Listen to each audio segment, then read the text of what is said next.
bonjour et bienvenue dans cette nouvelle vidéo sur cette chaîne sur le cinéma. Aujourd'hui donc je suis en Bretagne, c'est pour ça que le décor a un petit peu changé, puisque mon père a une maison en Bretagne, enfin bon je vais pas vous faire toute l'histoire. Aujourd'hui donc j'aimerais bien vous présenter l'ensemble de mon matériel, celui que j'utilise pour faire mes films et mes vidéos, etc.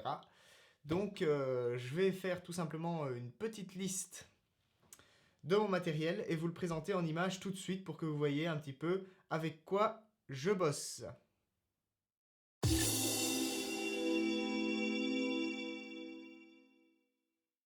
Donc d'abord on commence avec le matériel vidéo. Donc dans le matériel vidéo on a les caméras évidemment. Donc la caméra que j'utilise le plus souvent c'est la Sony FDR AX100.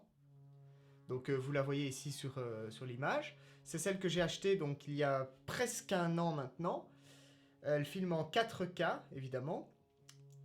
Et donc elle a pas mal de fonctionnalités assez pro. C'est pour ça que je trouvais intéressant de l'utiliser. Donc je ferai une vidéo dédiée pour vous expliquer un petit peu toutes les fonctionnalités de cette caméra. En attendant, si cela vous intéresse, vous pouvez aller voir la vidéo de mon autre chaîne dans laquelle je fais le déballage de cette caméra il y a maintenant un an. Et vous en saurez un peu plus sur celle-ci. Voilà. Alors comme caméra, j'ai également une GoPro. Donc c'est la GoPro Hero 3 Plus que j'ai reçue pour mon anniversaire il y a de ça 2 ou 3 ans, je ne sais plus. Donc même chose, je vais vous faire une vidéo pour détailler toutes les fonctionnalités. Vous pouvez aller voir les quelques vidéos que j'ai fait avec qui sont présentes aussi sur ma chaîne. Donc tous les liens sont en description sur les meilleures vidéos que j'ai pu faire avec. J'allais oublier de vous dire que je possède également pour les prises de vue donc un petit moniteur externe que je branche sur ma caméra pour avoir un peu plus, une meilleure visualisation pour la mise au point, etc. Alors ce moniteur, c'est moi qui l'ai fait moi-même en fait. À partir d'un vieil écran de PC, j'ai acheté une petite carte et j'ai commencé à bricoler un truc pour pouvoir faire un petit moniteur externe. Mais bon, il n'est pas très intéressant étant donné que déjà il est trop grand, donc il est plus difficile à transporter. En plus, tout le truc que j'ai fabriqué pour pouvoir le faire tenir, c'est pas hyper stable. Donc du coup, j'aimerais bien prochainement me racheter un nouveau moniteur externe qui soit d'un petit peu meilleure qualité, voilà. Donc on vend des petits moniteurs comme ça pour pas trop cher, qui peuvent même s'accrocher à la caméra, donc c'est vraiment pas mal. J'achèterai certainement ça, un jour ou l'autre. J'ai également donc, pour les prises de vue, un drone. Donc celui-ci c'est le DJI Phantom 3 4K, donc il filme également en 4K. Et donc j'ai fait quelques vidéos pour présenter, donc j'ai déjà fait la vidéo du déballage sur mon autre chaîne également. Et j'ai fait des vidéos pour présenter toutes ces fonctionnalités. Donc j'ai pas encore tout touché à toutes les fonctionnalités, je vais dire, sur ce drone, mais j'en apprends de plus en plus je l'utilise. Donc le truc c'est que je ne sais pas l'utiliser tout le temps, très régulièrement en fait, parce que j'habite en Belgique. Et en Belgique les restrictions sur les drones sont très poussées. Et donc je ne l'utilise tout simplement pas en Belgique parce que je n'ai pas de permis et je n'ai pas de formation qu'on est censé avoir normalement quand on utilise un drone en Belgique. C'est pour ça que je l'utilise ici en France quand je suis en Bretagne, notamment cette semaine-ci. Donc je vais vous faire aussi également sur cette chaîne une vidéo dédiée aux fonctionnalités du drone qui sera explicative d'un maximum de fonctionnalités, voilà. Et je m'attarde un petit peu plus sur le drone, tout simplement pour vous dire qu'en fait la semaine prochaine, je vais sortir une petite vidéo pour vous présenter un petit peu ce qu'on est capable de faire avec un drone, donc les images brutes, enfin pas les images brutes, les images retouchées, mais bon je veux dire, vous voyez ce que je veux dire par les images brutes, c'est-à-dire je vais vous présenter tout simplement donc les images que j'ai pu réaliser déjà jusqu'à maintenant avec le drone, et vous voyez que vous verrez que c'est assez pas mal. Donc je vais vous présenter ça la semaine prochaine, et c'est pour ça que je m'attarde un petit peu plus sur le drone que sur les autres caméras tout simplement. Alors après le matériel vidéo, nous avons le matériel son. Donc pour ceci, donc le matériel son c'est tout ce qui touche au micro, traitement du son, etc. Donc ce que j'ai comme micro c'est un Rode. Donc je ne sais plus exactement le modèle, je vais vous le mettre en bas de l'écran. Ce Rode, il fait très bien le taf évidemment, et il était bien entendu quand je l'ai acheté équipé d'une perche et d'une petite bonnette avec des poils là vous savez pour amortir le son du vent, voilà. Donc ça c'est le micro que j'utilise. Alors pour ce qui est de l'enregistrement, en général je le branche à la caméra pour faire mes vidéos, donc comme celle-ci que je suis en train de faire, il est branché à la caméra. Donc le son est assez potable, mais il faut baisser un petit peu le gain. Mais le problème c'est que évidemment c'est pas le plus conseillé, normalement il faut un enregistreur. Alors parfois ça m'arrive d'utiliser mon ordinateur pour enregistrer, mais ce n'est pas parfait non plus puisqu'il y a des bruits de fond en fait. Des bruits d'arrière-plan, des espèces d'acouphènes, voilà. Donc il y a ces bruits aussi quand j'enregistre à partir de mon ordinateur, donc à partir soit de Final Cut, soit de Audacity. Et donc c'est pour ça que je m'en suis rendu compte surtout durant le tournage de mon court-métrage, c'est pour ça que j'aimerais bien m'acheter prochainement un enregistreur de type classique, enregistreur, je ne sais pas encore quel modèle, on verra bien. En attendant, je vais utiliser le modèle donc Tascam DR40, je crois que c'est ça. Donc j'ai un ami qui possède ce modèle d'enregistreur et donc pour mon court-métrage j'utiliserai ça. Voilà, mais je ne l'ai pas dans mon matériel, c'est pour ça que je n'en parle pas, mais je vais peut-être en acheter un de ce type. Alors je fais une petite catégorie avec matériel de tournage autre, voilà, parce que je ne sais pas classer dans des catégories particulières. Donc en matériel de tournage autre, je parle donc par exemple des lumières.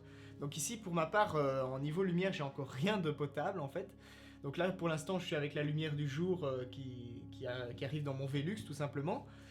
Et donc, j'aimerais bien prochainement m'acheter des lumières de qualité, donc softbox, etc. Vous voyez un petit peu ce que c'est. De toute façon, je vous le mets en image sur la vidéo, voilà. Alors, j'ai également un clap, donc c'est celui-ci. Donc ça, c'est un vrai clap, c'est un clap qui est assez pas mal et utilisable et qui fait un son assez sec, donc je vais vous montrer tout de suite.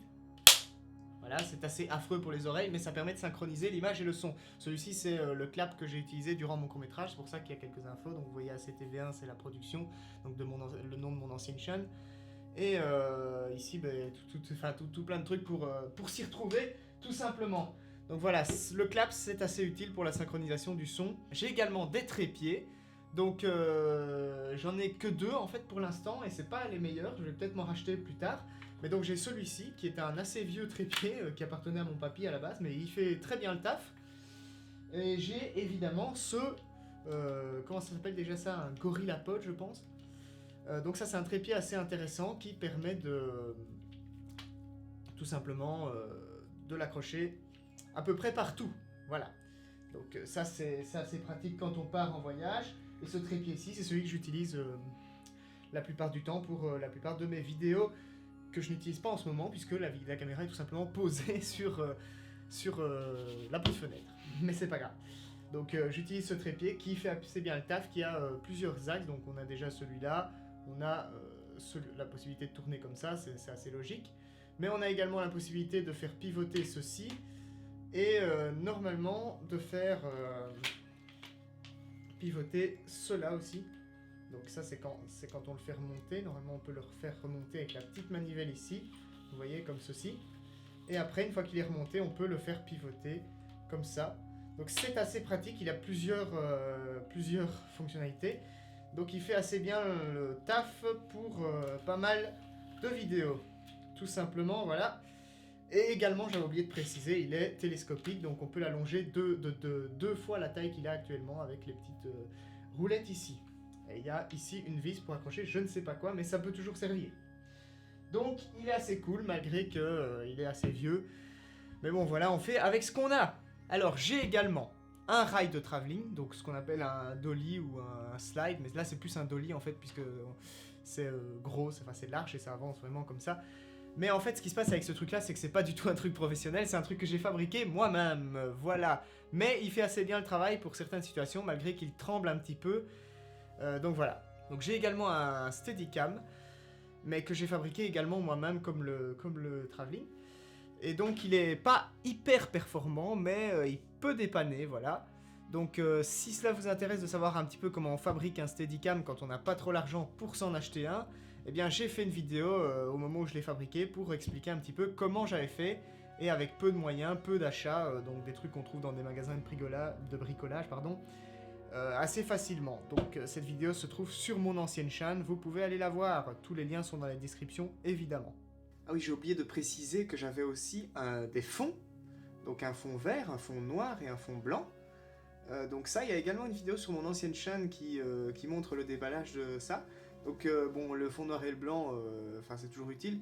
dans certaines circonstances, mais je l'utilise pas trop. Mais par contre, le fond vert, c'est hyper utile parce que ça permet d'incruster pas mal de choses. Donc tout ce que vous allez mettre devant le fond vert, ça permet de l'incruster dans n'importe quel paysage, voilà.